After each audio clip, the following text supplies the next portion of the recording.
Note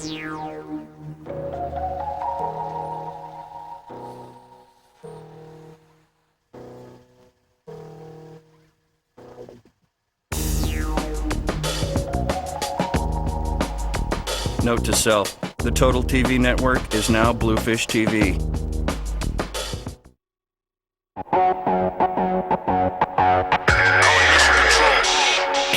If you find yourself doubting God, the Bible, the church, or even your own faith, you're not alone. This is Velocity.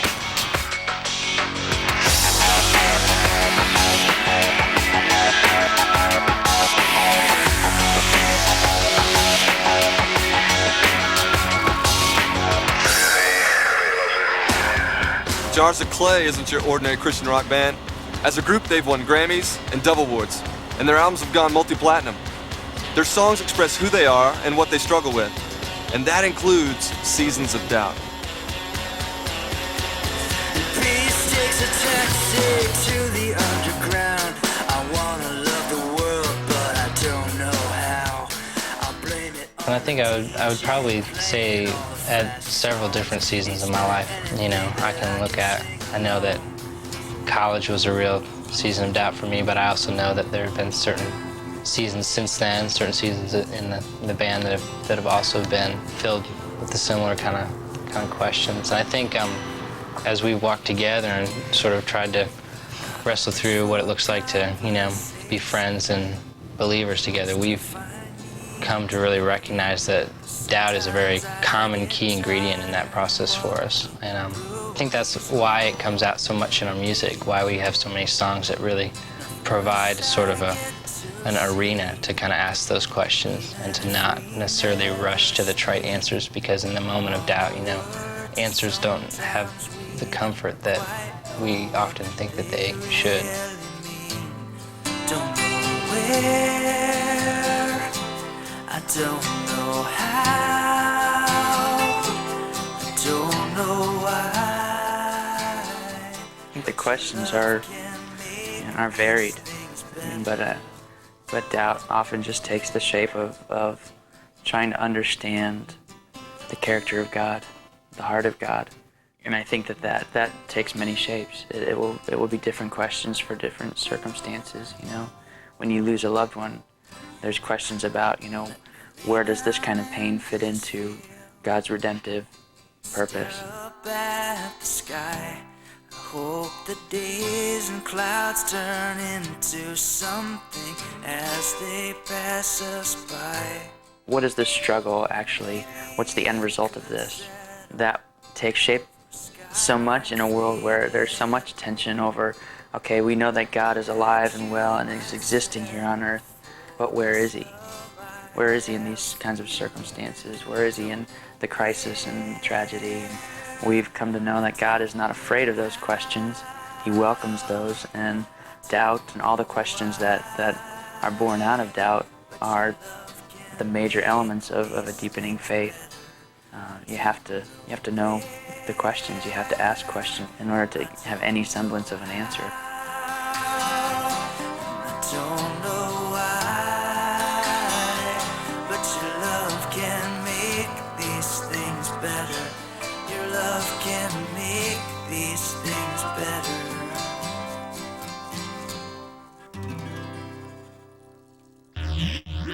You have to ask the questions, and that's what we're doing today. Does it make sense that a loving God could allow bad things to happen and still expect us to trust him? Trust in the Lord. That was one of the phrases that people would say, you know, just trust God. Just trust God. But no one ever tells you how to trust God. I always kind of noticed growing up that my parents weren't like other couples, and that they didn't have date night and they didn't hug and kiss before Dad left for work. And dinner conversations were always either Dad talking to me or Mom talking to me, never Mom or Dad talking to each other. In the afternoons, I would just dread knowing that dinner was coming, because it hurt so much to be in between of that tension and that silence that was there. I would bring friends over to my house, and there would be tension between my parents, and so I would kind of make up for it with the things I would say, or just being real goofy, or trying to cover it up or hide it, because that's an embarrassing thing. Amy was devastated when her parents' marriage fell apart. The divorce created tension and anger, and Amy would never look at life the same again. I would like have a fight with my mom before school, or just be really upset about what was going on. And the moment I walked in the door, just like that, I would be happy and bubbly and just totally forget about everything. I just remember that constant battle every morning when I would walk through the doors of school and say, okay, Amy, 8 hours, you can do this, you've got to. And then after a while, it just got to be too much. People started noticing and just stopping me in the hall and saying, Amy, are you okay? What's going on? And then I really started thinking that none of my friends would want to be a part of that grief, so I just pretty much kept it to myself. So I was determined to continue on with life and be the strong Christian that everyone says you're supposed to be. And so something I dealt with was, well, okay, if I'm trusting God, then I'm probably not going to be struggling with things. So I assumed that pretending I was doing fine and not struggling with things would help me get through it. And I lost the desire to pray, and I really started doubting God and wondering how a God like this could be the God of two Christians who could divorce. I really lost my will to have time with God. I had so much doubt that he even existed that I started to think that every marriage would end up the way my parents did. And it finally got to the point where I had absolutely lost the will to live. 2 summers ago, I went to a conference specifically aimed at teaching high school students how to share their faith with lost friends back home. And just the fact that I was going to spend a week learning how to share my faith in a God that I didn't think existed. You know, I've had times of doubt in my life, and I'm guessing that if you asked your youth leader or your pastor or your parents, they'd say the same thing. People in the Bible like David, Jeremiah, Thomas, and John the Baptist voiced their doubts loud and clear. Doubting is normal. It doesn't mean we're doomed. It just means we care about the truth. And that's a good thing. God cares about truth too. I just remember sitting down on the floor in my room and just starting to cry and just really questioning whether or not I wanted to go to that and whether or not it was worth it. And I remember just really saying, God, I can't live without you because I'm going to take my life without you, and I don't know if you exist. I don't know why you would let something like this happen to me. I don't know how you could let me grow up in this kind of situation, but I know that I need you. And that was such a hard thing to say. I was finally just so relieved to be able to say, God, take this. I can't handle it anymore. Doubt often comes when we hurt. Amy's family crumbled and she blamed God for it. That's logical, isn't it? I mean, if God is at the controls of the universe, then he either made this happen or he let this happen. Either way, it feels like God let you down. The first memory verse I ever learned was, God is love. It's a great verse and it's true, but when you're 5 years old, that means you expect that God will make everything go right for you all the time because he loves you. Then something bad happens that you can't ignore, and you go, wait, if God is love, then how can this happen to me? God doesn't promise us an easy life, but he promises to be there for us, giving us strength in difficult times. So if you're in the middle of a time of doubt right now, what are you really doubting? Are you doubting the childhood assumptions you learned long ago? Well, good. Not that they were wrong, but they were simple. God is love, and he always will be. But we're not 5 years old anymore. So if this doubting gets you reading the Bible and asking questions, seeing who God really claims to be, it can actually help you grow in your faith. We'll be right back with more Velocity after this brief message.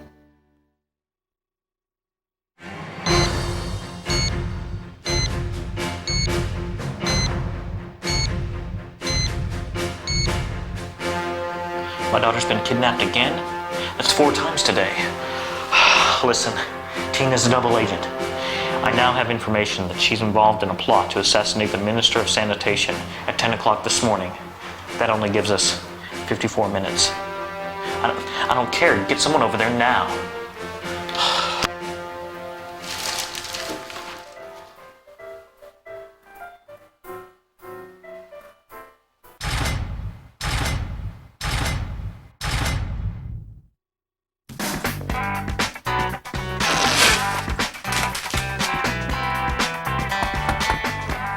Good afternoon, sir. Would you like to buy a pork chop?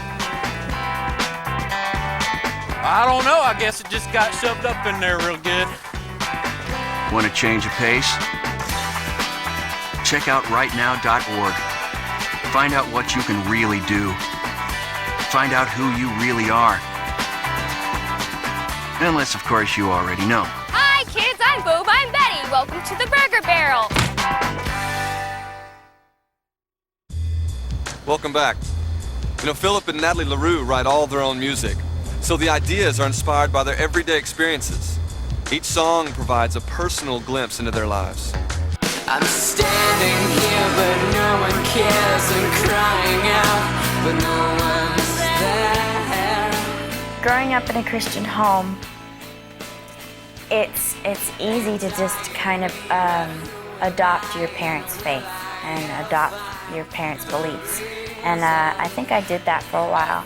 I went through a time of doubt probably after my sophomore year. It was a weird, awkward time for me because I was having these huge doubts, and it was after our first record was released. And so I kind of felt like the two-faced kind of guy, you know, on stage, you know, singing. I was doing interviews and magazine articles and covers, and I was like, okay, if I'm going to be in this Christian music industry and people are going to be looking up to me like this, that kind of scared me. In a lot of ways, you know, that people were looking to me for like spiritual wisdom and spiritual advice, you know, when I felt like, you know, why is everybody doing this? You know, I'm just a guy that happens to play the guitar.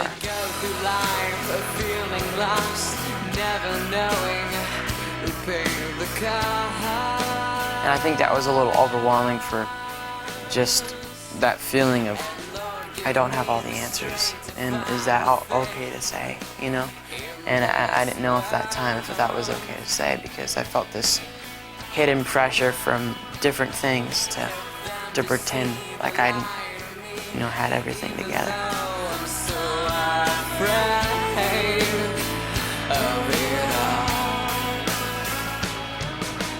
The world looks at Christianity and goes, okay, are these people for real? Like, what do they, I mean, are they real people? Because if they're real people, then I'm sure then they must struggle sometimes, you know? They must struggle with lust. They must struggle with depression or sadness or questions or doubt. And I would be cheating them and cheating the church if I pretended like I had things together.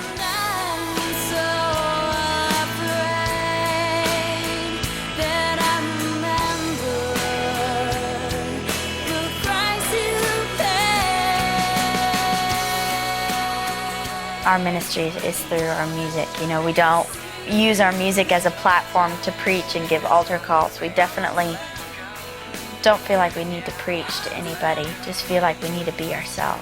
God's not afraid of our fears, our doubts, or our emotions. So that's one thing that's been really cool for me to slowly learn is I could just be myself with God, and that's all He really wants.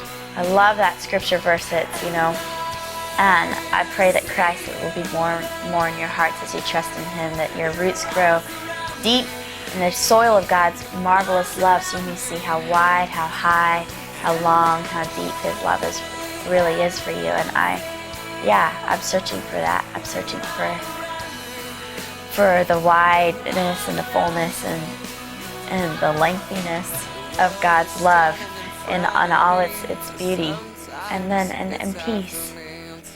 I think peace is a beautiful thing.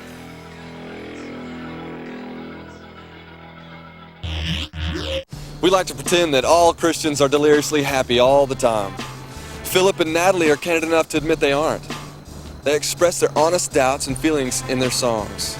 That's healing for them, and it's helpful for us. We believers have emotional ups and downs like everybody else. We do have joy, but it can't always be this constant spiritual high. I mean, it is a good thing to be a Christian. It's just not always a mountaintop experience. Even David talked about walking through the valley in the Psalms. So if you're doubting because it doesn't feel as good anymore, try to get beyond just emotions. Talk with other believers. Study up on who God is. And above all, pray and let God know what you're going through. One of the biggest lies we could ever believe is that we can get it all together.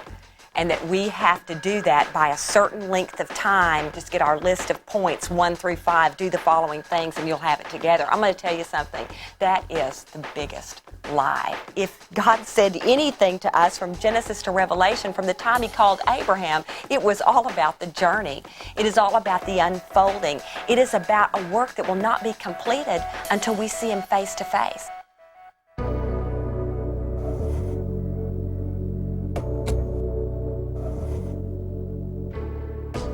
My faith basically was given to me by my parents because I always grew up in church. And so I was always around it, and I believed certain things because maybe my parents believed that, and it wasn't my own conviction. The death of my cousin Courtney by a car accident affected me in a way that I had to question myself. I saw Courtney Christmas Day, and he was dead Christmas night. He was my favorite cousin, and losing him made me question my own faith. I asked God why. I started wondering and questioning why I believe what I believe. Why am I a Christian? You know, is there a God? If there is, why do I believe in Him? I wasn't being the Christian that I claimed I was, you know. I was walking one way and preaching another way, which wasn't right. And I came to the conclusion that my faith, if I got to ask all these questions, wasn't as secure and as safe as it should be. Maybe I wasn't going to heaven. Is there heaven? And so I went searching for answers. I went reading the Bible, but as I was reading my Bible, it was kind of like a blur of words. I was reading and not really understanding what I was reading, and that also put more fear in me. And I was like, okay, so maybe I'm not a Christian. When tragedies happen, you can't help but ask why. Psalm 10 asks why the Lord stands far off and seems to hide. Another psalm wonders, how long will his enemy triumph? You know, I don't have an answer for you, and that in itself is part of the answer. If you're doubting your faith because you don't have all the answers for those nagging questions, realize that there are some things we will never get, at least until we get to heaven. God says His ways are higher than our ways. You'll never get all the answers you want, but keep asking.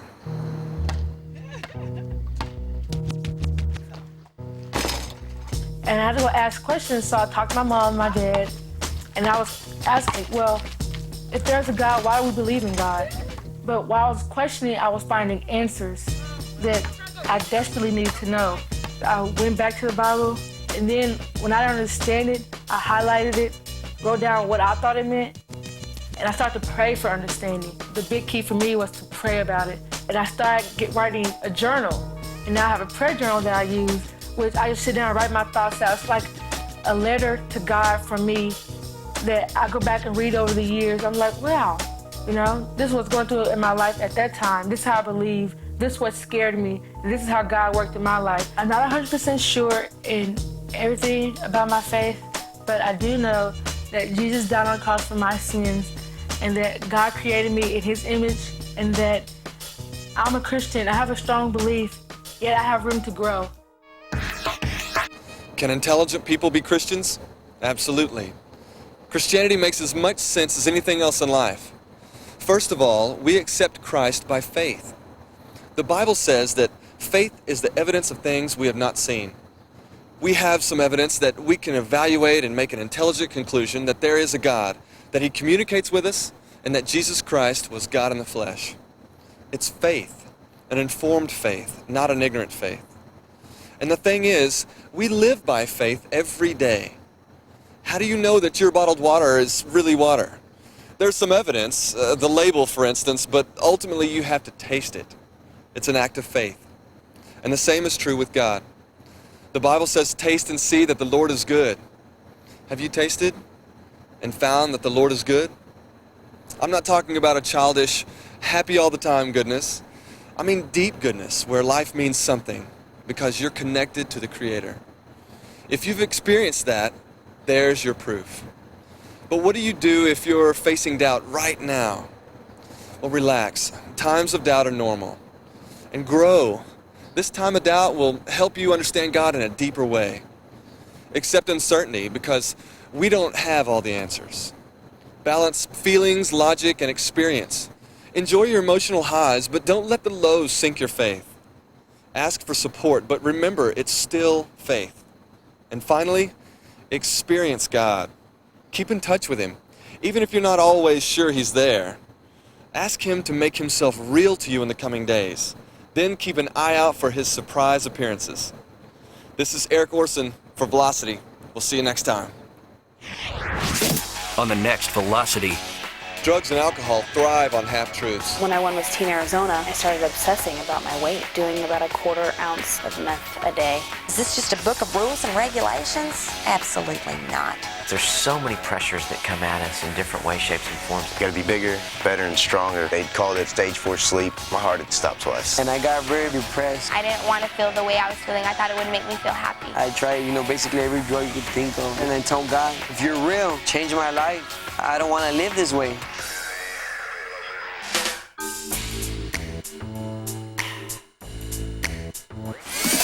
Total TV is now Bluefish TV.